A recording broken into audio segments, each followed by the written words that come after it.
আসসালামু আলাইকুম, সবাইকে স্বাগত জানিয়ে শুরু করছি আমার আজকের রেসিপি। আজ বানাবো একটা পটেটো স্ন্যাক্স, যা খেতে খুবই মজাদার ও ক্রিস্পি। বিকালের নাস্তায় অথবা চায়ের সাথে পরিবেশনের উপযোগী একটা ভিন্নধর্মী নাস্তা। ঘরে থাকা উপকরণ দিয়ে এই রেসিপিটি সহজে বানানো যাবে।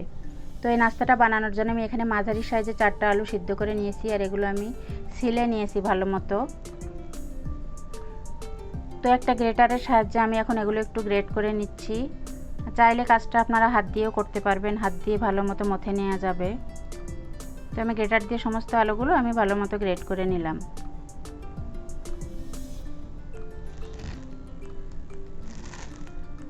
তো এর ভিতরে আমি দিয়ে দিলাম 2 টেবিল চামচ ময়দা, আর ক্রিস্পি আনার জন্য আমি এখানে 2 টেবিল চামচ চালের গুঁড়ো দিয়ে দিলাম। চাইলে সম্পূর্ণ ময়দা দিয়েও কাজটা করা যাবে। এখানে দিয়ে দিলাম আমি 1 চা চামচ পরিমাণ মরিচের গুঁড়া, আর 1 টেবিল চামচ পরিমাণ এখানে আমি চাট মশলা দিয়েছি অথবা চটপটি মশলা, আর দিয়ে দিলাম 1 টেবিল চামচ চিনি, আর এখানে আমি হাফ চা চামচ পরিমাণে বিট লবণ দিয়েছি, আর দিয়েছি পরিমাণ মতো সাধারণ লবণ।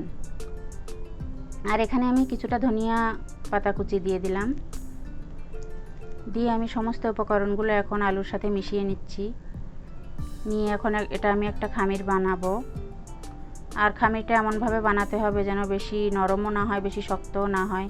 যদি বেশি নরম হয়ে যায় সেই ক্ষেত্রে আরও কিছুটা ময়দা আপনারা দিতে পারবেন। তো খামিরটা আমি বানিয়ে ফেলেছি। তো এখানে আমি সামান্য ময়দা ছড়িয়ে দিলাম। আর কাজটা অবশ্যই ময়দা ছড়িয়ে করতে হবে, যেহেতু এটা আলু, যেখানে সেখানে রাখলে লেগে যায়। তো হাত দিয়ে আমি এটা একটু ভালো মতো মথে নিচ্ছি, একটু লম্বাটে ভাব করে।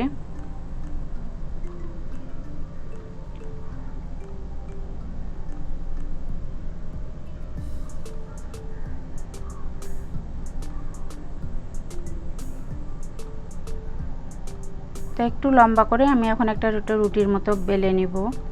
বেশি পাতলাও না, বেশি মোটাও না, এরকম একটা সাইজের এটা আমি এখন বেলে নিয়েছি। আর যেহেতু এটা আলু, চারপাশ দিয়ে ফেটে যায়, তো একটা স্টিলের স্কেলের সাহায্যে আমি চারপাশটা একটু সমান করে দিচ্ছি। এই খামিরটা আমি ফেলে দিব না, আবারও মথে নিয়ে আমি আবারও এরকম বানিয়ে নিব।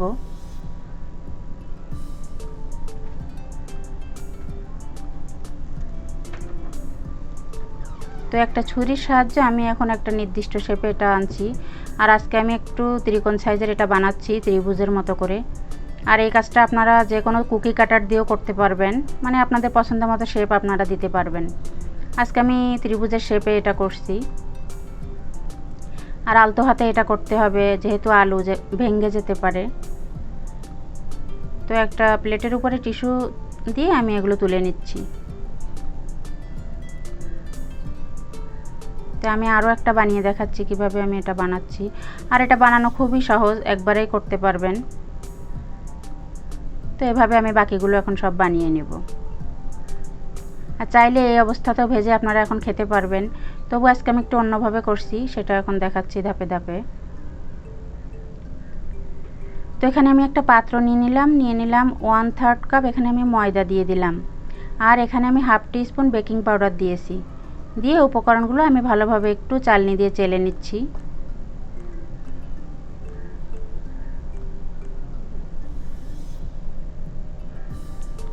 এটা দিয়ে আমি এখন একটু ময়দার গোলা বানাবো।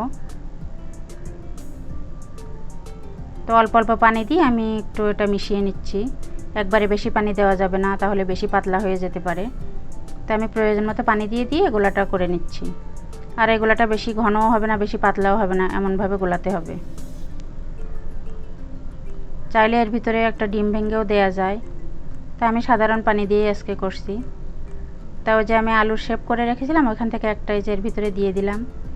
আর এখানে আমি কিছুটা তিল নিয়েছি, তিলের সাথে আমি কিছুটা সুজি মিশিয়ে নিয়েছি। আর এটা কিন্তু ভাজা তিল না, কাঁচা তিলই, খোসা ছাড়ানো। তো আমি ওখান থেকে ময়দার গোলায় ডুবিয়ে এটা আমি এই যে তিলটা দিয়ে উপর দিয়ে একটু কোট করে নিচ্ছি। চাইলে এই কাজটা আপনারা ব্রেড ক্রাম্বস দিয়েও করতে পারবেন, অথবা টোস্ট বিস্কুটের গুঁড়া, যখন যেমন থাকবে তখন তেমন দিয়েই কিন্তু এই কাজটা করা যায়। আর তিল যে সবসময় আমাদের ঘরে থাকে এমন কোনো কথা না, তিলটা সাধারণত আমাদের ঘরে থাকে না কিন্তু। তো চাইলে আমরা ব্রেড ক্রাম্বস অথবা টোস্ট বিস্কুটের গুঁড়া দিয়ে কাজটা সহজে করতে পারবো, সেই ক্ষেত্রে স্বাদের কোনো হেরফের হয় না। তো আমি সমস্তটা এভাবে বানিয়ে নিচ্ছি। তো কড়াইতে আমি সামান্য পরিমাণেই তেল দিয়েছি, বেশি তেল দিব না, হালকা তেলে এটা আমি আজকে ভাজবো। তো আমি তেলটা গরম হওয়ার পরে চুলার আঁচটা একেবারে ডিম করে দিয়েছি, যেহেতু এটা তিল, বেশি জোরে জাল দিলে পুড়ে যাবে। তো আমি একদম লো হিটে আমি এখন এগুলো হালকা ব্রাউন করে ভাজবো। তো আমি এপিট ওপিট করে আমার প্রয়োজন মতো আমি এটা এখন উল্টে দিচ্ছি।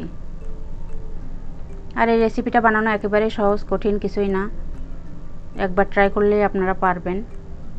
তো আমি হালকা ব্রাউন কালার করে সম্পূর্ণটা এই যে এখন ভেজে নিলাম। তো এইভাবে করে আমি বাকিগুলো সব ভেজে নিয়েছি। আর এটা অনেক ক্রিস্পি এবং খুবই টেস্টি একটা আলুর চিপস। তো একটা আমি ভেঙে দেখাচ্ছি, অনেক ক্রিস্পি হয়েছে। আর আমরা তো এমনিতেই জানি যে তিল অনেক ক্রিস্পি থাকে, খেতে খুবই মজাদার। আপনারা বানিয়ে খাবেন, আশা করি ইনশাল্লাহ খেতে ভীষণই ভালো হবে।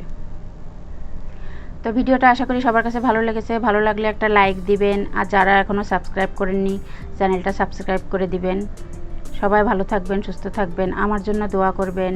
আসসালামু আলাইকুম।